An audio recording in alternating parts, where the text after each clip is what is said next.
Pandian store சீரியல்ல பார்த்தீங்கன்னு சொன்னா, தங்கமயிலிடமிருந்து சரவணன் பிரிந்து வாழ முடிவு செய்துள்ளார்.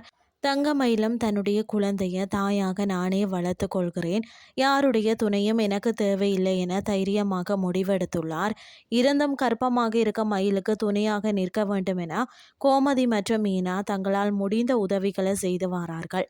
இந்த நிலையில தான் அஞ்சலியுடன் சரவணன் பழகி வருவதா கோவில்ல தங்கமயிலின் தாய் பார்த்து விடுகிறார். உடனே அங்கு சரவணனிடமும் வாக்குவாதம் செய்கிறார். இப்படி ஒரு சம்பவம் நடந்த நிலையில தான் தற்போது அஞ்சலி வீட்டிற்கே தங்கமயிலின் தாய் சென்று அவர்களை தெருவுக்கு வரவழைத்து அசிங்கப்படுத்தும் வகையில பேசுகிறார். இதனால் கண்கலங்கி அழுகிறார் அஞ்சலி. இந்த விஷயம் சரவணனுக்கு தெரிய வருகிறது. உடனே தங்கமயில் வீட்டிற்கு செல்லும் அவர் அங்கு சண்டை போடுகிறார். ஒரு கட்டத்தில் அங்குள்ள பெரிய கல்லை எடுத்து கர்ப்பமாக இருக்கும் தங்கமயில் மீது போட போகிறார். உடனே அங்கு வரும் கதிர் சரவணனை தடுத்து நிறுத்த பிரச்சனை முடிவுக்கு வருகிறது.